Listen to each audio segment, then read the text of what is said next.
Oye, Alex, queríamos preguntarte, a ver, para que nos expliques todo esto, yo estoy confundido con el tema del Seguro Popular, me queda muy claro que funcionaba con sus defectos, pero decidieron desaparecerlo, crearon un problemota enorme, después apareció, no funcionó todas sus ideas de bombero, después apareció el IMSS Bienestar y entiendo que está desapareciendo el IMSS Bienestar. Ya me perdí.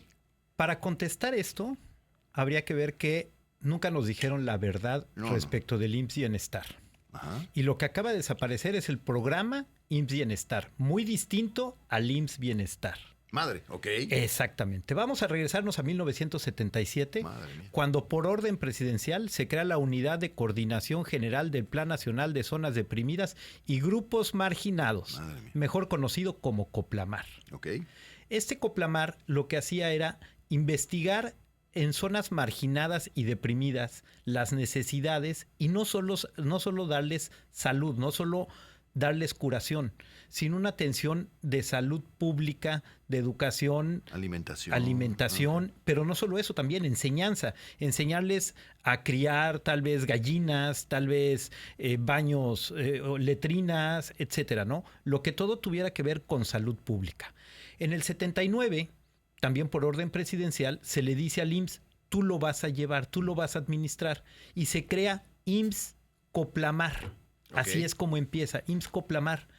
Y se separa lo que es el régimen ordinario, el régimen obligatorio del IMSS y el IMSS Coplamar. Inclusive se llevan dos contabilidades y son trabajadores distintos. Los que trabajan en Coplamar que los que trabajan. Se dedican a la gente que menos tiene. Ayudan. Y el IMSS dando el servicio que conocemos. Llegó a estar en 19 estados, 1,327 municipios. Tuvo, porque ya no existe, 81 hospitales y 3,621 unidades rurales. Como su nombre lo dice, estaba más a lo rural, más a lo más marginado que podía ser, lo más difícil de llegar. Claro. Ahí llegaba el IMSS Coplamar.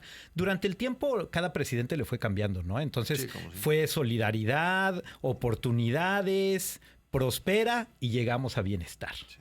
Pero al final y al cabo era un programa administrado por el IMSS, con contabilidades distintas, con presupuestos distintos. En el 2018-2019, cuando desaparece el Seguro Popular, dice, no, es que IMSS Bienestar va a entrar y le va a dar seguridad social, o bueno, le va a dar atención de salud a los no derechohabientes. Eso era el Coplamar original del que nos estás hablando. Era no derechohabiente. Para eso estaba el Coplamar, ¿no? Para eso estaba Coplamar. De hecho, a la fecha se llama Coplamar, nada más le fueron cambiando el nombre, pero se llama Coplamar. Okay. Ahora que desaparece Coplamar, conocido como Bienestar. Pero el decreto dice desaparece Coplamar. Oye, pero entonces desaparecen el Seguro Popular porque dicen no lo necesitamos, está Coplamar. Está separado. Es que esa fue la mentira todo el tiempo, porque no es otra cosa. IMSS Bienestar siguió trabajando. El programa como tal siguió trabajando en los 19 estados. Solamente crearon una estructura distinta, una estructura enorme que nunca realmente se ha creado, nunca ha tenido la fuerza, y es lo que conocemos como IMSS Bienestar. Okay. Que es lo que vemos esta semana, que ha tenido manifestaciones en México, que inclusive los han golpeado a los que están pidiendo únicamente que les paguen su salario, porque no les están pagando. Pero esa es otra cosa. Okay. Esa es otra cosa. El programa IMSS Bienestar, como tal, funcionó 46 años. Era algo que funcionaba y funcionaba muy bien. Realmente llevaba salud pública a las comunidades. A quien más lo necesitaba. A quien más lo necesitaba. Por ejemplo, aquí en Yucatán estaba dividido en 2 regiones. Y si bien es cierto, el delegado del IMSS tenía mucho que ver en eso, supervisaba, pero esas 2 regiones trabajaban y veían que se cumpliera con todas las metas del programa. Y era algo muy vigilado por el IMSS. Okay. Ahora desaparece y se le da todo al IMSS y el IMSS será el que lo trabaje. Desaparece Coplamar. Desaparece el programa. Al IMSS, ahora sí, antes eran 2 cosas separadas, ahora te vas a encargar. Exactamente. Inclusive en las páginas del IMSS vemos la imagen que dice programa IMSS Bienestar y que dice, tras muchos años caminando juntos, cerramos este capítulo, pero no la historia. Seguimos contigo, ahora más fuertes y unidos desde las redes del IMSS. Léase, se convirtió en IMSS. Okay. ¿Qué es lo importante? ¿Esto es bueno o es malo? Muy malo. ¿Por qué? Primero, le estás dando casi 11 millones de personas a atender al IMSS, más de lo que tenías. Madre. Okay. Cuando vemos cómo está el IMSS, hace unas semanas vimos unos videos de cómo está el IMSS. Sí. Pasillos, todo. Pasillos, todo. A eso súmale 11 millones de derechohabientes más, Okay. que van a ser derechohabientes. Pero no se quedan los hospitales que eran de Coparmex. Se va a quedar todo. Se va a quedar todo. Inclusive, lo que pasaba aquí también era lo que se buscó, que los estados se inscribieran al IMSS Bienestar y les fueran cediendo sus unidades. Okay. Aquí ya está, bueno, si las tienes que regresar, regrésalas a los estados y que los estados arreglen también. Haz convenios con los estados para la atención médica, pero al final y al cabo estás llevando 11 millones de personas más a la atención del régimen ordinario, a la atención, a la problemas. T1, por decir. Sí, claro. Para que lo entendamos, aquí en Yucatán lo estás llevando a la T1, al Juárez, ahora ya los pueden atender ahí. Nos dicen, es que esto va a servir para la atención médica universal. No, muy equivocado.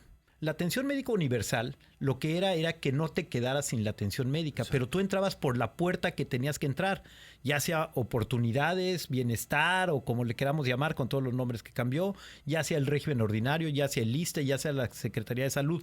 Tú entrabas por esa puerta, pero si lo que tú requerías no lo tenía la Secretaría de Salud del Estado, entonces sí te canalizaban al IMSS, al ISSSTE, a donde lo tuvieran, que te pudieran atender ese padecimiento. Esa es la atención médica universal.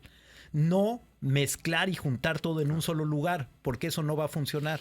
Complica el sistema más de lo que ya está complicado. Ahora, financieramente al IMSS, por supuesto que le va a pagar, le va a pegar.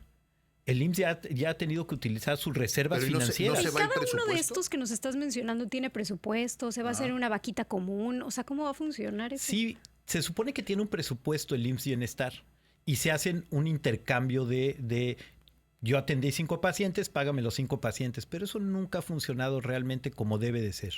Ese traspaso de recursos, si estamos viendo que el IMSS Bienestar no puede ni siquiera pagar sus salarios, habría que ver cómo va a hacer ese traspaso de recursos. Sí tiene presupuesto, sí, por supuesto, pero, insisto, con la misma infraestructura quieren atender a 11 millones más. ¿Le va a pegar a lo financiero del instituto? Por supuesto. La infraestructura, por supuesto, le va a pegar. Y vamos a ver si realmente el IMSS, dicen que con la misma mística, con los mismos principios va a trabajar. El IMSS normal no hace lo que hace la salud comunitaria. No claro. tiene salud comunitaria. No está diseñado para eso. Vamos a ver si siguen. Ahora, por ejemplo, vamos a poner otro punto que decías, va a afectar.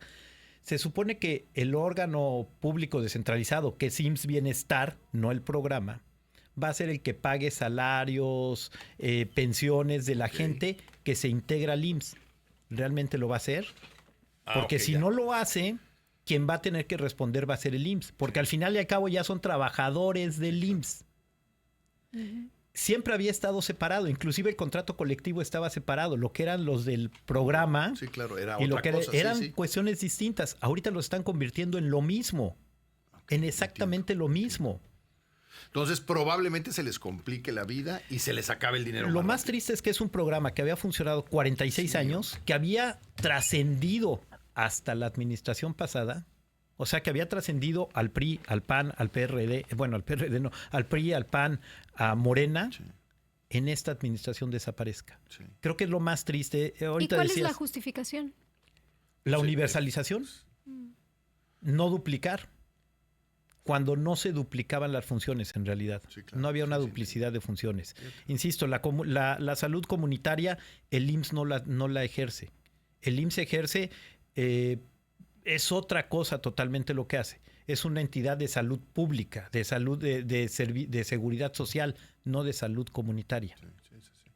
Ahora, para los derechohabientes, ¿cambia algo en cómo deben de acercarse a los sistemas de salud? O sea, el derechohabiente del IMSS como tal, no sigue igual. Pero el otro sí. El otro habrá que ver cómo va a ser. Se supone que tendrían que seguir yendo a esos 81 hospitales. Pero algo tenía, no todo era perfecto. El cuadro básico de medicamentos, que ya no se llama cuadro básico, y las especialidades o las atenciones de salud sí estaban un poco más limitados en el programa.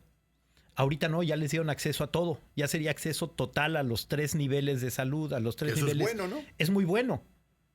Pero insisto, vamos a saturar otra vez o más esos servicios de salud. Y la pregunta es, ¿y a los patrones que son los que pagan una parte del IMSS, se les preguntó si querían esto? Ok. Sí, claro.